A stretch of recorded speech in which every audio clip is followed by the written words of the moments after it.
أعوذ بالله من الشيطان الرجيم بسم الله الرحمن الرحيم الحمد لله رب العالمين وصلى الله على سيدنا محمد وآله الطاهرين. We were discussing verse number 18 of Surah Al Imran. أعوذ بالله من الشيطان الرجيم شهد الله أنه لا إله إلا هو والملائكة وأولو العلم قائما بالقسط لا إله إلا هو العزيز الحكيم. Allah bears witness that there is no God except Him, and so do the angels and those who possess knowledge, maintainer of justice. There is no God but Him, the Almighty, the All-Wise. We discussed about the elegance of this verse last week and the merits, some of the merits mentioned in the books of Tafsir and in books of Hadith. Now let's go into the meaning of the verse. The first thing that we have to clarify is that shahida has two meanings. Shahida, yashhadu, may mean to bear witness. That means to see something, to witness something, and know about it. And the second meaning of it is to testify. After having witnessed something, to testify to that. So both meanings are the meanings of shahida, although the first meaning is apparently the main meaning of shahida, and the second meaning, that's testifying, is an extension of that meaning, which later on has become in use. So having these two meanings in mind, we can now see what meaning we can get from this verse. The first meaning we have, I have to mention before going to the first meaning, is that we have layers of meanings here based on what meaning shahida would give us, or what meaning we give to shahida in the verse, whether it's bearing witness or testifying, as it is said, then we may get layers of meaning here. I have actually pointed to 4 layers of meanings here for the verse, which I will go through them one by one. First, if we take shahida as bearing witness, not testifying, bearing witness, is the first meaning would be that Allah subhanahu wa ta'ala is witnessing His Tawheed in a level, in a realm that no one has ever been able and will ever be able to reach. That level of priority to creation. Prior to creation, He has witnessed to that for His unity. And even after the creation, because this priority is not priority in time, there is a realm, there is a level that only Allah can witness. No one else can reach that realm to witness the unity of Allah in that sense. This is actually something which is mentioned in a hadith from Abdullah ibn Abbas rahmatullah alayhi. قال ابن عباس شهد بنفسه لنفسه قبل أن يخلق الخلق. Before creation, before creating anything. And this priority may not mean before in sense of time. In a realm which is above, which is before this realm, there is this witness, Shahid Allah. This witness that Allah is bearing for Himself. قبل أن يخلق الخلق ولم تكن سماء ولا أرض ولا بر ولا بحر. when there was no heaven and no earth, no land and no sea. فَقَالَ شَهِدَ اللَّهُ أَنَّهُ لَا إِلَهَ إِلَّا هُوَ. Certainly, of course, if we can witness by our hearts something about unity of God, that is witnessed by Him in a realm before this realm, in a much more splendid way. And if we use that as also is mentioned by many mystics about this sort of witnessing of Allah subhanahu wa ta'ala, then we can say that others have such a witness based on the expansion and extent of their capacity to comprehend this unity. There is this verse about this dua Munajatul Arifin of Imam Zainul Abidin alayhi salam, talks about this level of witnessing. Okay, in that realm where Allah witnesses to His unity, to Himself, that no one can reach. However, the angels at a lower level, in a lower realm, can also witness that based on their capacity of witnessing. Of course, Jibreel can witness that, can see that. We don't mean seeing by eyes, in a way that no other angel can see. The angels of the higher realm, the higher council, can witness that in a way that no angel from the lower realm can see that and can witness that. And then people, based on the purity of their hearts and based on their nearness to Allah subhanahu wa ta'ala, they can witness that according to their capacity as well. This Munajatul Arifin that I was going to recite, in this Munajat, of course, Imam alayhi salam is asking for removal of veils from before his heart, eyes of the heart, so that he can have the true and the elegant ma'rifah of Allah subhanahu wa ta'ala. Make us from those who قَدْ كُشِفَتِ الْغِطَاءُ عَنْ أَبْصَارِهِمْ. The covering has been lifted from their eyes. The darkness of disquiet has been dispelled from their beliefs and their innermost minds. Their breasts have expanded through the verification of true knowledge, and their spirits have reached certitude through triumph and prosperity. Their eyes have been gladdened through gazing upon their beloved. وَقَرَّتْ بِالنَّظَرِ إِلَى مَحْبُوبِهِمْ أَعْيُنُهُم. Of course, this is eyes of the heart, not eyes of the head. So, yes, there are a group of people who can have such a nice witnessing of Allah subhanahu wa ta'ala, of His Tawheed. And this is what he says. So the first layer or the first level of meaning here is Shahidallah annahu la ilaha illahu. This type of witnessing that Allah witnesses. Wal malaika, also the angels, according to their capacity, can witness that. And wa ulul ilm, not of course all humans can witness that. Those who have knowledge, those who have the ma'rifah, can witness that. So this is the first level. The second level of meaning, we may take shahada in the second meaning, and that is in terms of testifying, not witnessing, but testifying.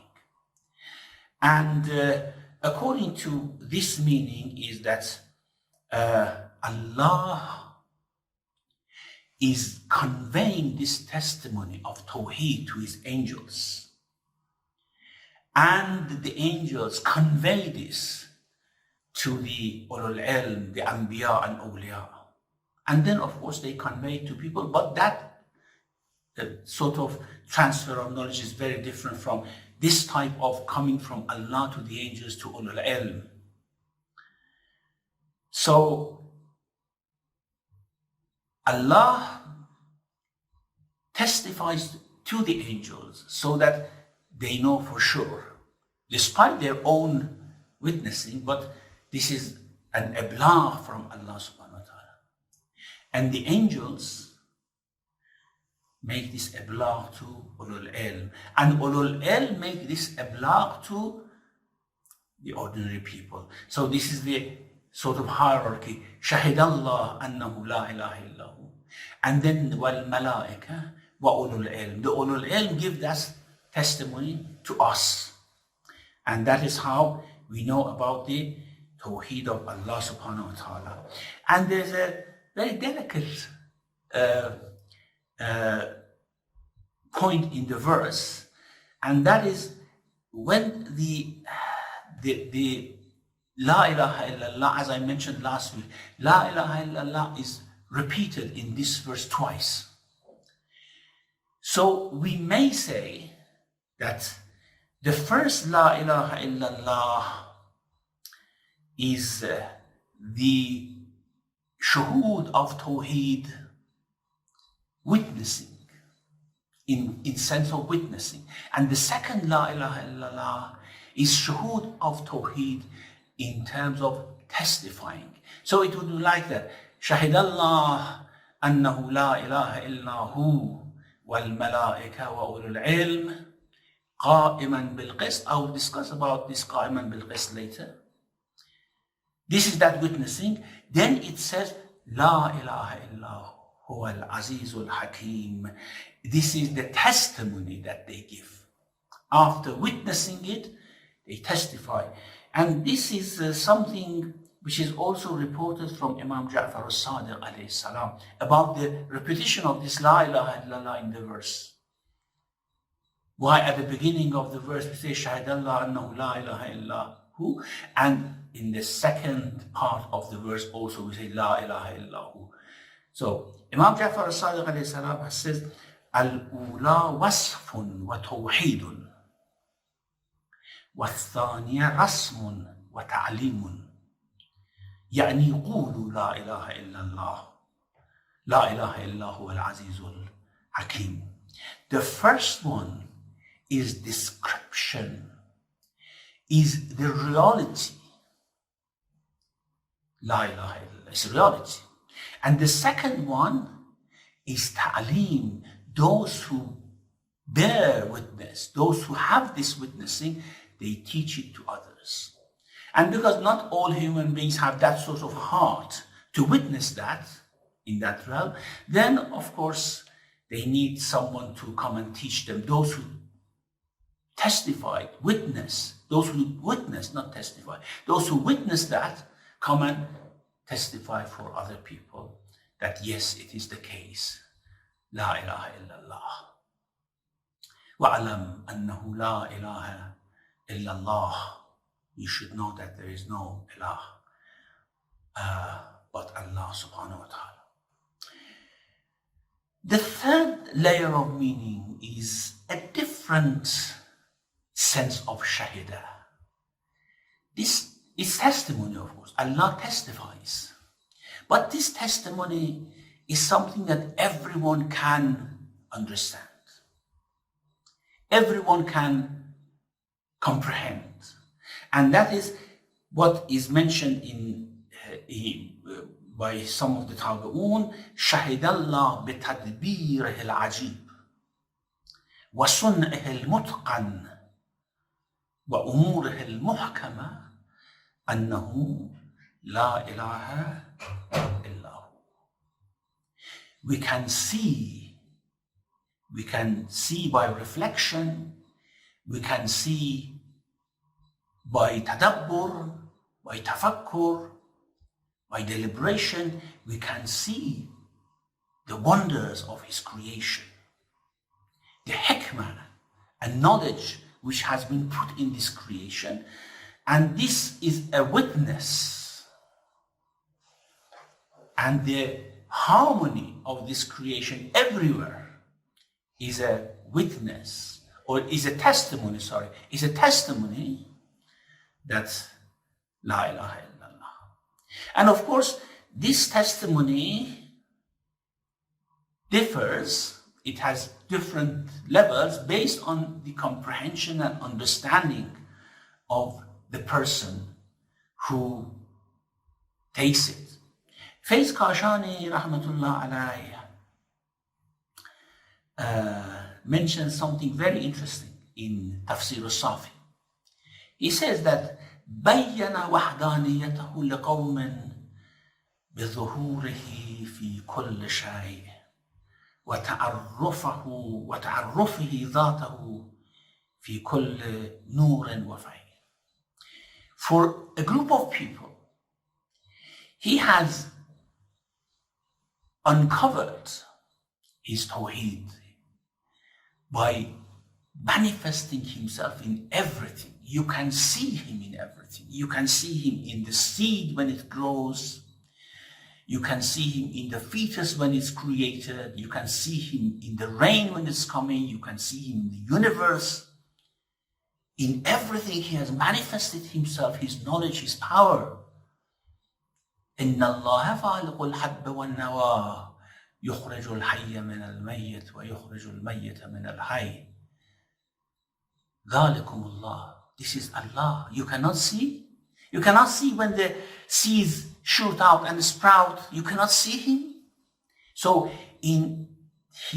for some people, he has showed him in everything. بنسب الدلائل الدالة عليها. So has put all these دلائل and demonstrations for them. وَلِقَوْمٍ بِإِنزَالِ الْآيَاتِ النَّاطِقَةِ بِهَا. And for some other people, he has sent ayat telling them about these things, if they want to hear. And this is, of course, the testimony of Allah. Shahid Allah, we took it in the meaning of testimony in this third layer. And also, وَالْمَلَائِكَةِ. Also, malaika, the angels testify, لِقَوْمٍ بِالْإِقْرَارِ ذَاتًا لِقَوْمٍ وَفِعْلًا لِقَوْمٍ وَقَوْلًا لِقَوْمٍ.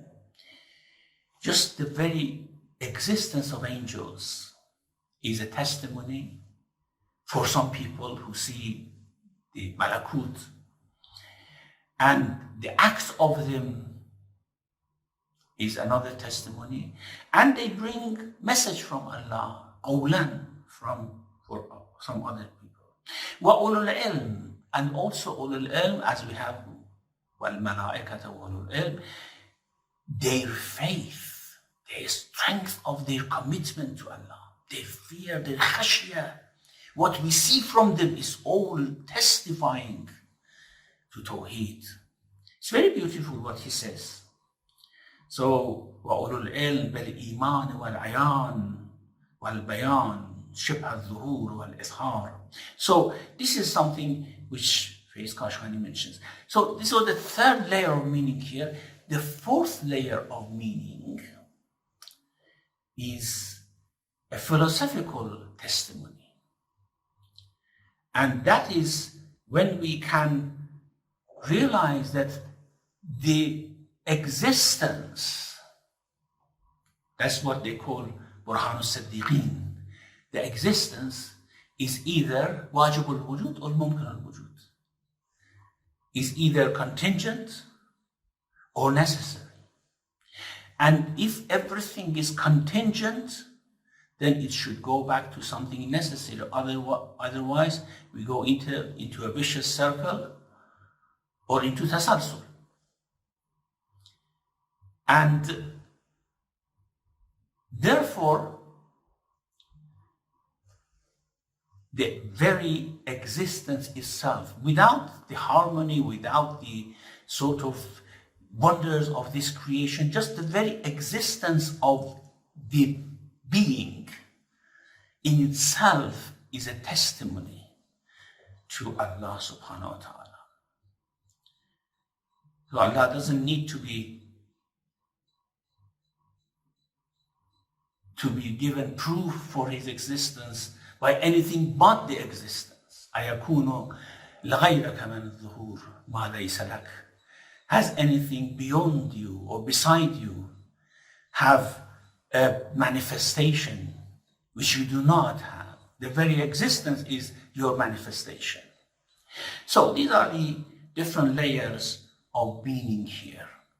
And as I said, it's a splendid ayah in the Quran. شهد الله أنه لا إله إلا هو والملائكة وأولو العلم قائما بالقسط. قائما بالقسط. قائم means he is standing. It's just we discussed the meaning of qayyum. Qayyum is the exaggerated form of qa'im. And qa'im is someone who is holding everything, who is preserving everything. And that is with qist, with justice. Now this qa'iman bil qist is a very beautiful expression. أَفَمَنْ هُوَ قَائِمٌ عَلَى كُلِّ نَفْسٍ بِمَا كَسَبَتْ. He is qa'im on every soul, he is qa'im on everything. And the meaning of qist here means that when he wanted to create, he created everything based on the need of the whole system. So human being is a part of it, angels are part of it, animals part of it, the universe part of it. And all these, the harmony between them, needs a sort of justice to be done to every creation. So if I'm created as a human being, it's because it was just in the eyes of Allah to do it. If something else is created as an animal, it's because of just, if the universe is created because it was just, and he is keeping everything with qist, it means that he is giving them life, existence, based on the original qist that he has given. Sometimes people ask, why creation, or even in our human life, why people are different? We say that because it is based on hikmah.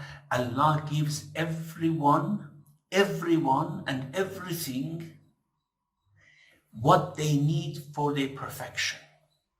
And perfection of everything is in accordance to its own creation and description. And therefore, the human being, for example, what should be given to them is different from what should be given to plants. And every individual as well. And Allah is giving everything. الَّذِي خَلَقَ فَسَوَّى وَالَّذِي قَدَّرَ فَهَدَى. He measured and guided everything to its perfection. Then the question comes, okay, why created differently? Why all these differences are there? Why didn't he create everything equal? Is that justice, that there are so many differences, inequalities in creation? Well, that is based on qist, that is based on the hikmah that Allah has envisaged for the whole creation. And inshallah, when our ma'rifah is deepened, and especially when we go to higher stages of our existence, to barzakh, to afterlife, then we will see that everything is based on qist. So, شهد الله أنه لا إله إلا هو والملائكة وأولو العلم قائما بالقسط لا إله إلا هو العزيز الحكيم. Al-Aziz is powerful, of course, and Hakim is wise. You can see that in the creation. These are the two mostly witnessed qualities of Allah in the creation. The power you see, the wisdom you see. And the whole creation is based on these two qualities of Allah subhanahu wa ta'ala. And this is actually another testimony the existence is a testimony for his izzah, power, and for his hikmah, wisdom. Then, if you remember, we said that the whole surah, or the 80 something verses of the surah at the beginning of surah, was revealed when the delegation from Najran came to have a debate with the Prophet, peace be upon him. The next verse, actually, after having established the principle of Tawheed, and that Allah and Malaika and Ulul Ilm, they bear witness, and they testify both to his Tawheed, then Allah talks about the religion which guides us to that Tawheed. The religion which is in harmony with that Tawheed. That's the most important thing. I mean, if Allah is Wahid, then the religion should be in harmony with that reality in creation. The reality and the i'tiqad, the belief, should match each other. If Allah is Wahid, and then we believe in different gods, in several gods, then the belief and reality would not match. And if there is a way to go closer in terms of ma'rifah to Allah, then that way should be adopted and other ways should be discarded. And this is what is mentioned in verse number 19. Inna ad-din inda Allah al-Islam wa ma ikhtalafa alladhina utul kitab illa min ba'di ma ja'ahum al-ilmu baghyan baynahum wa man yakfur bi'ayati Allah fa inna Allah sari'ul hisab. Indeed, with Allah, religion is Islam. And those who were given the book did not differ except after knowledge had come to them, out of envy among themselves. And whoever defies Allah's signs should know that Allah is swift and in reckoning. Now here, it's very interesting because some people think that this verse is in somehow contradiction with verse 62 of Surah Baqarah. إِنَّ الَّذِينَ آمَنُوا وَالَّذِينَ هَادُوا وَالنَّصَارَى وَالصَّابِئِينَ مَنْ آمَنَ بِاللَّهِ وَالْيَوْمِ الْآخِرِ وَعَمِلَ صَالِحًا فَلَهُمْ أَجْرُهُمْ عِنْدَ رَبِّهِمْ. The Christians, the Jews, the Sabi'in, the Muslims, whoever does good, believes in Allah on the Day of Judgment and does good, they have their reward with their Lord. And there is no fear on them, no worry. However, here it says, Inna ad-din inda Allah al-Islam. The religion with Allah is only Islam. So is there a contradiction here? In that verse, it talks about different religions fulfilling the function of religion, giving the prosperity, the reward that followers of every religion should have. And here it says, no, only Islam. Inna ad-din inda Allah al-Islam. And Ahlul Kitab did not have any argument about it, did not differ in that deen inda Allah is Islam. وَمَا اخْتَلَفَ الَّذِينَ أُوتُوا الْكِتَابِ. Unless, except after knowledge came to them, إِلَّا مِن بَعْدِ مَا جَاءَهُمُ الْعِلْمُ. And this difference was not due to lack of understanding. It was not due to sort of tastes and different inclinations in belief or misunderstanding of faith. It was بَغْيًا بَيْنَهُمْ. It was because of envy, because of dhulm, because of trying to overpower each other because of ra'asa and leadership. These are all come from Baghi. So they had no argument about that, except after knowledge came to them. It was not a blind sort of choice, and it was based on Baghi. Now, how do we tally between these two verses? Verse 62 of Surah Baqarah and verse 19 of Surah Al Imran. Inshallah, we'll discuss it in our next session. ربنا لا تزغ قلوبنا بعد إذ هديتنا وهب لنا من لدنك رحمة إنك أنت الوهاب وصلى الله على سيدنا محمد وآله الطاهرين. Okay, hopefully now they can hear me as well. So, Okay. Sheikh, if we begin with the first question. Sure. So the first question actually is a question that we received last week. Yes. The question is, it's based on what you mentioned about the Imam saying last week. You said that the Imam says the ayah 18 when they're born. Yes. So if this is the case, and we are aware that this is the case, why is there any dispute in imamate of the seventh Imam?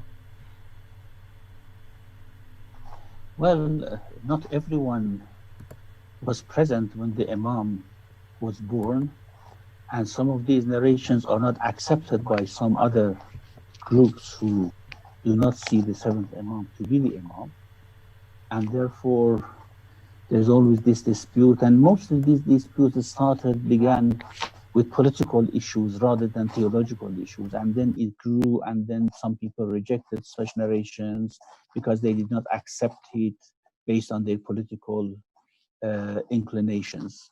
So that's why, I mean, even at the beginning, we believe that Imam Ali alayhi salam should have done the same thing when he was born, and as the Prophet should have done. Of course, at that time, this ayah was not, at the time of Prophet, the ayah was not revealed yet, but Prophet also showed signs of miraculous birth as well. So that's why some people do not accept such narrations based on their theology. Okay, Hello? thank you very much, Yeah, Sheikh. okay. So if we move on to the next question, would you be able to add some more detail to what Allah's witnessing means?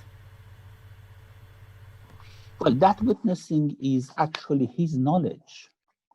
I mean, before creating everything, knowledge is an attribute of essence of Allah subhanahu wa ta'ala.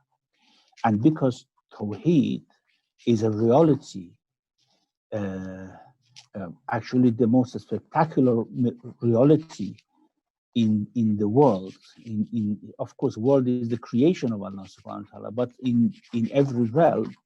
So He witnesses that by His knowledge, and that is the utter reality, utter truth when Allah witnesses that.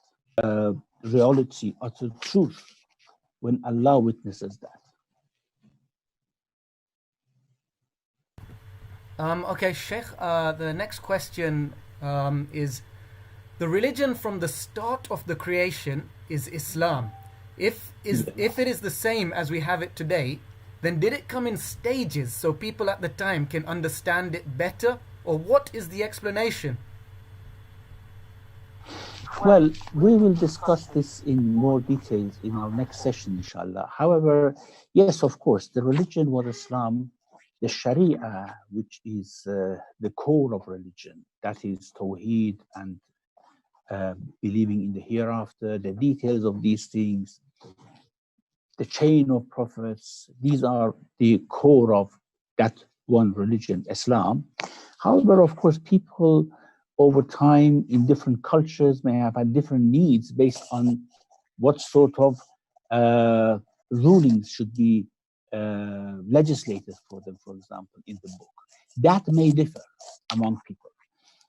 In Surah Al-Hajj, Allah mentions that وَلِكُلِّ أُمَّةٍ جَعَلْنَا مَنْسَكًا هُمْ نَاسِكُوهُ. For every nation, we have legislated a set of worships, a set of standards of worship that they follow it. But your Lord, فَإِلَهُكُمْ إِلَهٌ وَاحِدٌ. But you should know that your Lord is one Lord, the one who legislated different forms of worship is the one Lord. Also, in another ayah, it says, لِكُلٍّ جَعَلْنَا مِنْكُمْ شِرْعَةً وَمِنْهَاجًا. For every nation of you, we have legislated a shari'ah and a code of practicing that shari'ah. Shari'ah is different from sharia. Sharia is that core of religion. Of course, nowadays we use sharia for the precepts, for the practical aspects of faith. However, the Quran doesn't use it in that sense. It says that شَرَعَ لَكُم مِّنَ الدِّينِ مَا وَصَّى بِهِ نُوحًا وَالَّذِي أَوْحَيْنَا إِلَيْكَ. The same sharia that we gave to Nuh, we gave it to you, to Moses, to Jesus, to Abraham, alayhi salam. However, sharia is something different. Sharia are these sort of more detailed laws which are legislated for each religion. Like, for example, in Judaism, they had to keep Sabbath as holy, and they shouldn't have worked in Sabbath. We didn't have such a thing in the religion of Abraham. Or, for example, in Islam, we have pilgrimage or Jummah prayer that we didn't have in previous religions. These are small sort of items of worship, which Allah says, لَكُلٍّ جَعَلْنَا مِنْكُمْ شَرْعَةً وَمِنْهَاجًا. For each of you, we have set a shari'ah, that's these sort of minor paths that you have to follow. And of course, a minhaj. Minhaj is a prescription of how you have to practice that. For example, let me give you another example. When the Prophet, peace be on him, was born, Judaism was the faith in Arabia, at least in Medina, in other places. Christianity was the prevalent sort of religion around the world. However, the Prophet did not practice Christianity or Judaism. He did practice the religion of Abraham, as it's mentioned in the Quran, ثُمَّ أَوْحَيْنَا إِلَيْكَ أَنِ اتَّبِعْ مِلَّةَ إِبْرَاهِيمَ حَنِيفًا. And we revealed to you that you have to follow the religion of Abraham. So we believe that the Prophet, peace be upon him, before revelation coming to him, was practicing religion of Abraham. And that had some sort of differences with Judaism of the time and Judaism of the time of Moses as well, because there were certain legislations which were legislated for Banu Israel specifically. However, after the advent of Islam, all Sharia, not Sharia. Sharia has always been the same from the beginning of the creation of man on the earth. But the Sharia, these small items of worship, differ in different religions. For example, in Islam, Allah legislated a different Qibla for us than He legislated it for the Jews and Christians. Or Allah legislated the fast of Ramadan for us, while He legislated fast of other months for Jews and Christians. And therefore, yes, religion of Islam has been the one religion since the time of Adam alayhi salam. And as I said, we'll inshallah discuss this in more detail next week. However, there were specific sort of codes of practice which pertain to each individual religion.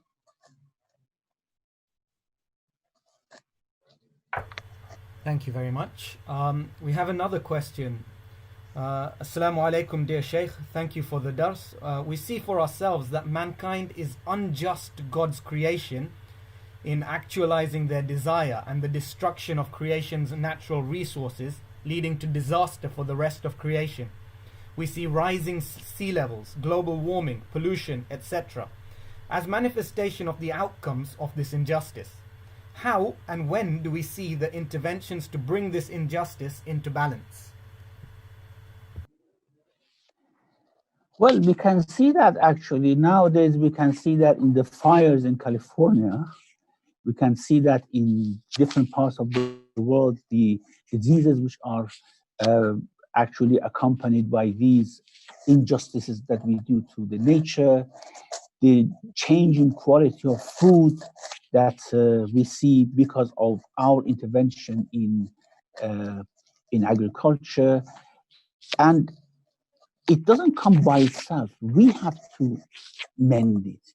These are actually warnings for us that you are doing injustice to the nature, and you have to change uh, your behavior with regards to the nature. And if that doesn't come, the balance will be that many people will die, many people will lose the opportunities of good life, and of course, those who are the main perpetrators of these injustices done to the nature will be held responsible in the eyes of Allah subhanahu wa ta'ala.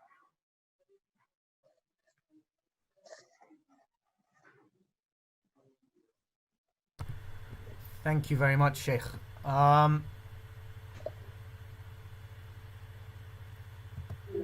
We have a question that is unrelated to the talk today from Yes. from Nizar Uncle. He says, sorry for moving away from the topic today, but I wish to ask my perennial question that I ask each year around this time. I have, of Yes. course, heard your answer in the past, but I want the rest of the audience to hear the answer as well. Can you please comment on the authenticity of the complete Ziyarah to Ashura as it is? Could you also comment on the dua Azmal Bala? Well, the dua of Azum al-Bala is a dua which has been reported in some books in the 7th and 8th centuries. We don't have any trace of that in the previous books. And it is based on a dream that someone had from the Imam, the 12th Imam, Ajjalallah Ta'ala Farajahu Sharif, teaching him this dua. How much we can rely on a dream, and who that person was, how much we can rely on this narration, and why this narration did not appear in the books prior to 7th century, are all questions about it. Unfortunately, now that I am here in Iran, a couple of days ago, I was just changing channels on TV because we have just numerous channels on Iranian TV. And incidentally, and to my surprise, I saw that all of them were reciting the dua of Ilahi Azam al-Bala because of the coronavirus. And I was amazed. I'm actually going to somehow object and voice my criticism to the Iranian TV, why they are using such a dua, which is first of all divisive. It's divisive because we have many Sunni brothers in Iran, all around the border counties in Iran. Most of them are Sunnis, and this is quite divisive. And they say, oh, okay, these Shias are calling upon Muhammad and Ali rather than calling upon Allah. Although we can, of course, justify that in a sense. But this type of dua is very unique and exceptional in all the dua literature that we have. In none of our du'as we ever call upon Muhammad and Ali. There is a similar hadith in Al-Kafi, not this dua, of course, a similar thing which is said, which is also, that is very strange, calling upon Jibreel. That Ya Jibreel, Ya Muhammad, is very strange, very queer. That these two instances are opposing all the literature that we have about dua, calling only upon Allah. Yes, of course, we say that we ask you by the honor of Prophet Muhammad, we ask you by the honor of Ayyam alayhi salam, inna tawassalna, inna tawajjahna wastashfa'na wa tawassalna bika ila Allah. That's fine. I mean, we bring someone, for the honor of someone, we ask Allah subhanahu wa ta'ala. But asking directly something, I mean, calling upon, This is against all the dua literature that we have, and it's divisive. So first of all, it's against all the dua literature that we have. Secondly, it's divisive. And thirdly, it does not appear in the books prior to 7th century. And therefore, I don't know why we should insist on a dua with all these particularities and put ourselves under heavy criticism with regards to Tawheed. This is about Dua Azum al-Bala. About Ziyarah Ashura, I don't think we have to be very sensitive about it. As I said, some of the scholars have said that the last part, which says, Allahumma al'an awwala zaliman zalam haqqa Muhammad wa ala Muhammad wa akhirat habin Allahumma al'an awwala zaliman zalam haqqa Muhammad wa ala thumma al'an thaniya wa thalitha wa rabi'. Some say that this is not found in some versions of the dua which were in books prior to 6th century. However, this is not verified. We haven't verified all those books, actually. We haven't done a good research. And also, this part of the dua is not something which is divisive, because if, of course, these people were named, it would have been very divisive. But the reason they are not named is because we don't want to somehow insult the sanctities of our Sunni brothers. However, as I said, some people say no, it's part of the dua, the last bit, and some people say that the minority say that it was not part of the dua that we have in versions of the dua before 6th century.